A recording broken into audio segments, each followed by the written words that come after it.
은혜 받을 하나님의 말씀은 시편 119편 153절에서 176절까지의 말씀입니다. 시편 119편 153절에서 9절까지의 말씀입니다. 찾으셨으면 교독합니다. 제가 먼저 읽겠습니다. 나의 고난을 보시고 나를 건지소서. 내가 주의 법을 잊지 아니함이니이다. 주는 나의 고난을 보시고 나를 구속하사 주의 말씀대로 나를 소송케 하소서.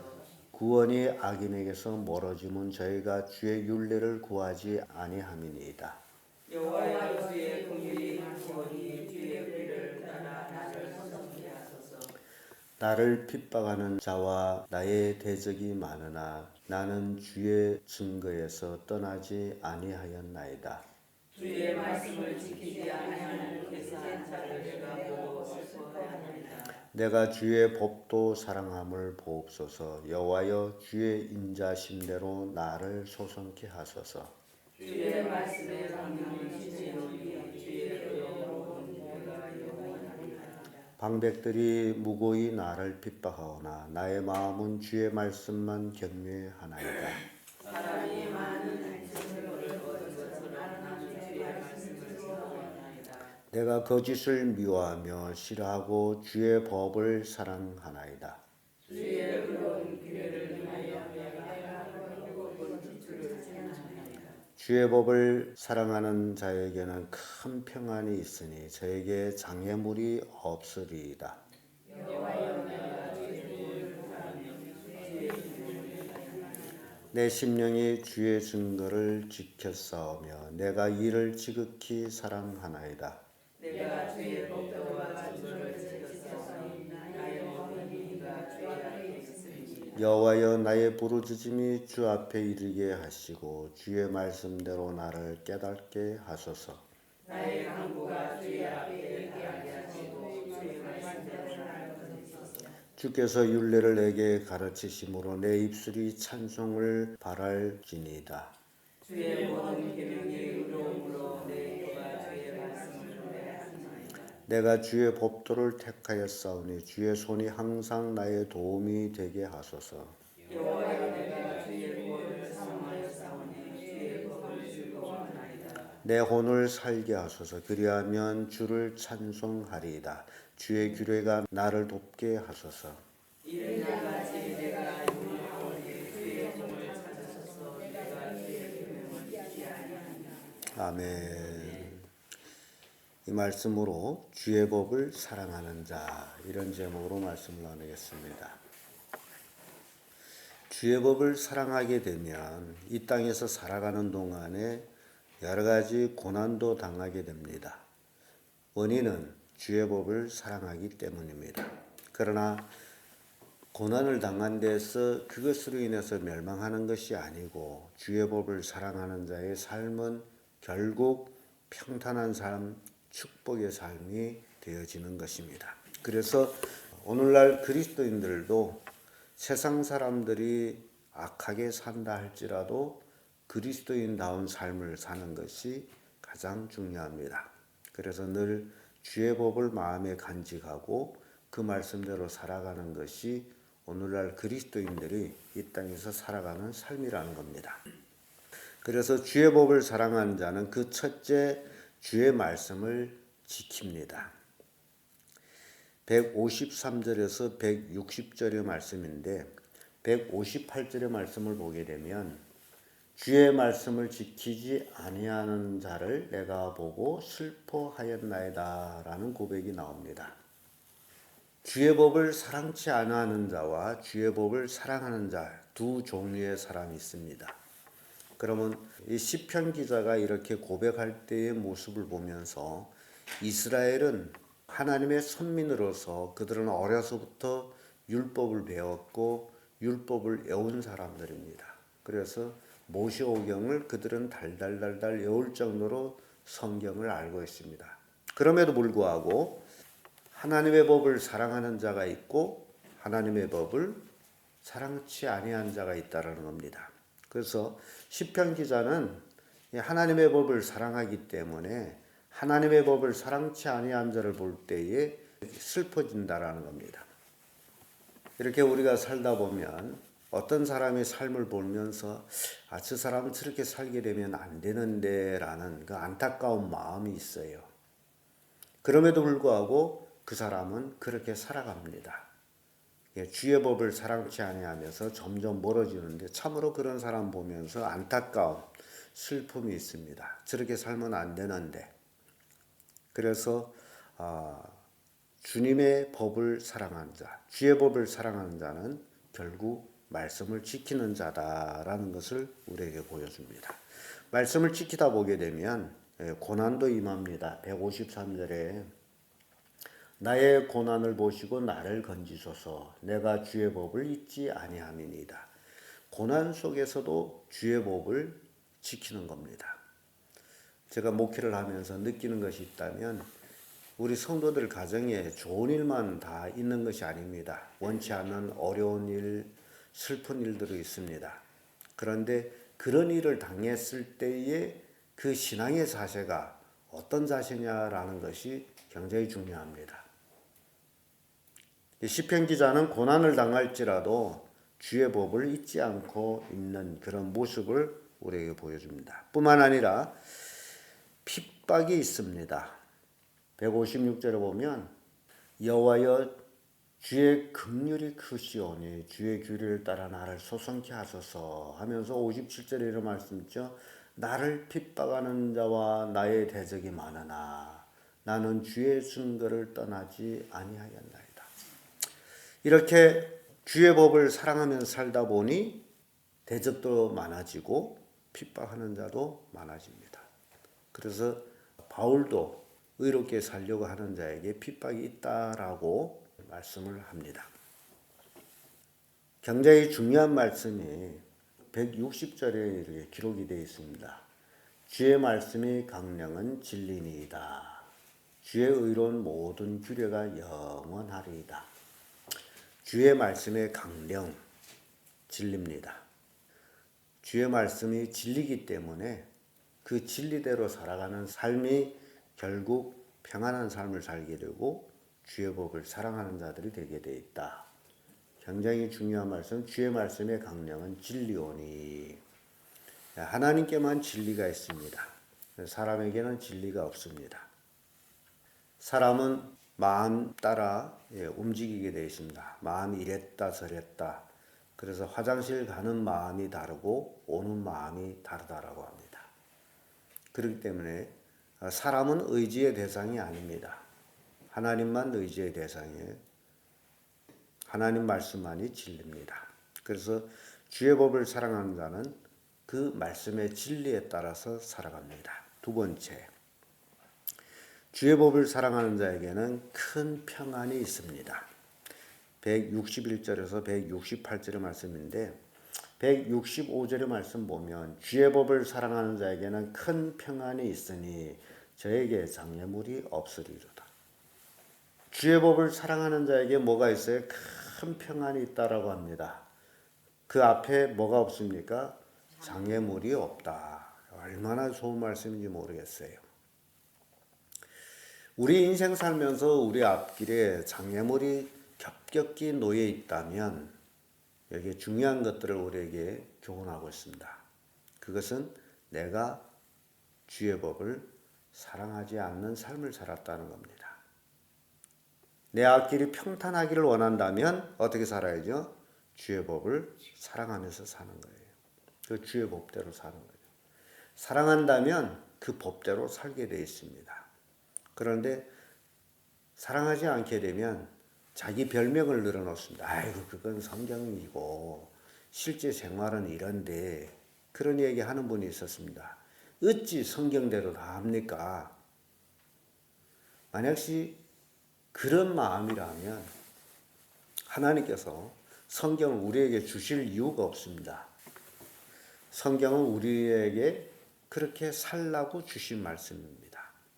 그렇게 살면 장애물이 없고 그렇게 안 살면 장애물이 있고 그런 얘기입니다. 둘 중에 하나예요. 그래서 내 인생에 평탄키를 원한다면 주의 법을 사랑하며 살면 됩니다. 그래서 162절에 보면 사람이 많은 탈취물을 얻은 것처럼 나는 주의 말씀을 즐거워하나이다. 주의 말씀을 사랑하는 자는 사람들은 물질을 얻으면 기뻐하는데 시편 기자는 나는 주의 말씀을 기뻐합니다. 물질보다도 사람들이 물질을 탈취물을 얻은 것을 놓고 기뻐하는 것처럼 나는 주의 말씀을 즐거워합니다. 그래서 그 마음의 즐거움에 대한 대상이 다르죠. 그 유럽 쪽의 그 역사적인 이야기들을 어제 잠깐 이제 봤는데 어떤 왕은 재물을 얻는데 혼신을 다 투자하고 어떤 왕은 국토를 얻는데 혼신을 다하고 그렇게 두 종류의 왕이 있더라고요. 그래서 재물을 얻는 왕은 망해버리지만 국토를 얻는 왕은 나라가 크게 형성해 갔다라는 모습들을 보여주고 있습니다. 그것을 보면서 우리의 신앙도 재물 중심이 아니라 우리는 하늘나라가 우리의 삶의 중심이다. 우리는 하늘나라의 백성으로 이 땅에 살아간다. 그래서 하늘나라 갈 때는 재물로 가는 것이 아니기 때문에 재물 중심으로 사는 것이 아니다라는 것을 보여주고 있습니다. 그러나 하늘나라가 없는 사람에게는 재물 중심이 됩니다. 그것이 있어야 된다라고, 그것이 있어야 산다라고. 그러나 시편 기자는 사람이 많은 탈취물을 얻은 것처럼 나는 주의 말씀을 즐거워하나이다. 다른 사람들은 탈취물로 인해서 즐거워하지만 나는 하나님의 말씀으로 즐거워합니다. 그러다 보니 163절을 보니 내가 거짓을 미워하며 싫어하고 주의 법을 사랑하나이다. 주의 법을 사랑하게 되면 거짓을 미워하게 돼 있어요. 거짓하고 이제 맞지를 않습니다. 온 세상이 지금 노아 홍수 때처럼 폐괴하고 있습니다. 거짓이 형행하고 있습니다. 그런데 우리 그리스도인들이 정직한 삶이 이제 살아야 되는데 이 시편 기자처럼 거짓을 미워하고 주의 법을 사랑하는 자들이 되어야 된다는 겁니다. 그렇게 되면 166절에 와서 이런 말씀이 있습니다. 여호와여 내가 주의 구원을 바라며 주의 계명을 행하였나이다. 그 어려운 환경 속에서도 주의 계명대로 살아가는 그 모습, 그렇기 때문에 그 앞길이 평탄해진다는 것, 장애물이 없어집니다. 다윗이 잘못된 삶을 살았을 때 수없는 장애물들이 앞에 놓여 있었습니다. 그러나 회개하고 하나님 말씀으로 돌아왔을 때 하나님께서는 그 장애물들을 다 치워주시고 그의 나라를 굳게 세워주셨습니다. 이렇게 주의 법을 사랑하는 자에게는 큰 평안이 온다라는 것을 보여줍니다. 끝으로 주의 법을 사랑하는 자는 주를 찬송합니다. 169절에서 176절까지의 말씀인데 164절의 말씀 보면 주의 의로운 규례를 인하여 내가 하루 7번씩 주를 찬양하나이다. 하루에 7번씩 주를 찬양하나이다. 유대인들은 7의 수를 굉장히 좋아했습니다. 7번. 신약에 와서는 하루에 3번 기도 시간을 정해놓고 기도하는 유대인들의 모습을 보게 됩니다. 그래서 하나님과의 어떤 약속된 시간에 찬양하고 기도하는 것, 주님을 사랑하는 자들만이 할 수 있는 일이다라는 것을 보여주고 있습니다.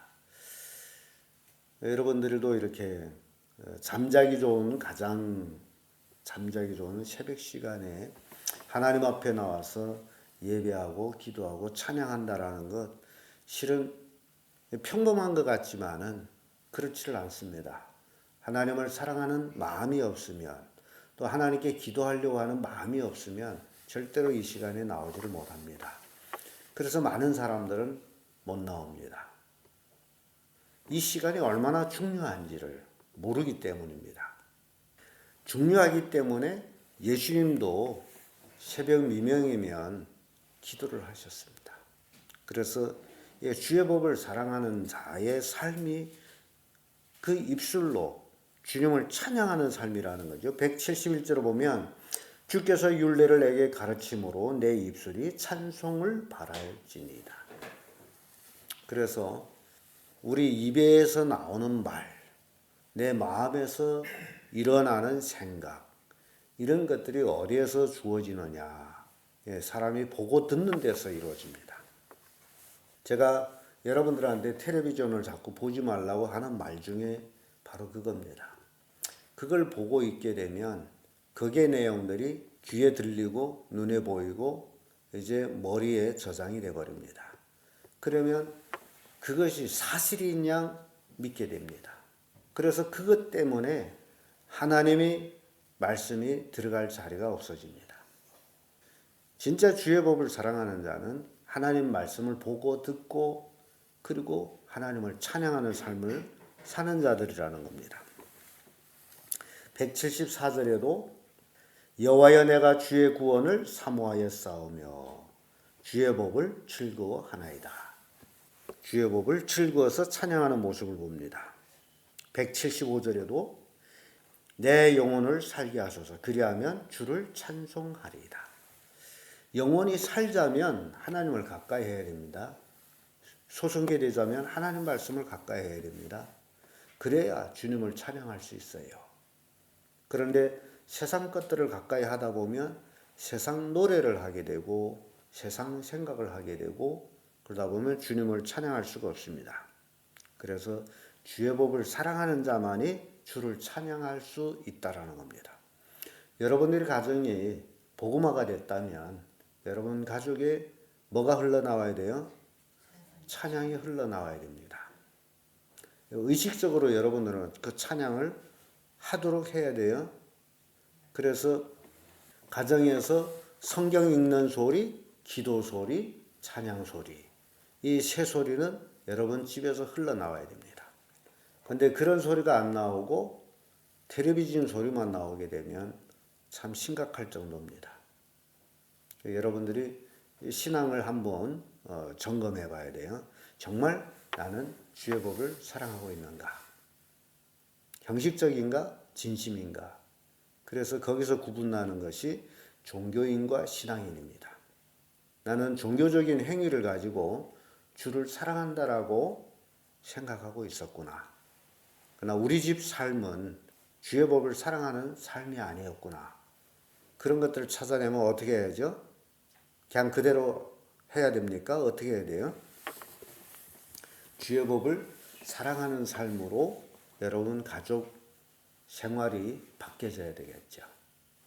그래야 여러분 가족의 평탄해집니다. 뭐가 없어져요? 장애물이 없어집니다. 그것이 이루어지지 아니하면 첩교의 장애물들이 놓여 있게 됩니다. 여러분들이 소원대로 하세요. 장애물에 막혀서 고통하고 슬퍼하고 그렇게 살기를 원하는지 아니면 하나님 은혜 가운데 평탄한 삶을 살기를 원하는지 165절에 주의 법을 사랑하는 자에게는 큰 평안이 있으니 저에게 장애물이 없으리이다. 이 말씀에 여러분들이 빨간 줄을 딱 꺼가지고 여러분 인생의 좌우명으로 삼고 살아보세요. 하나님 말씀은 살아 역사하시는 하나님의 생명의 말씀입니다. 그 말씀이 우리의 삶 속에 힘이 되는 그런 말씀이 되기를 바랍니다. 그래서 여러분들이 주의 법을 사랑하는 자들 되기를 예수님의 이름으로 축복합니다.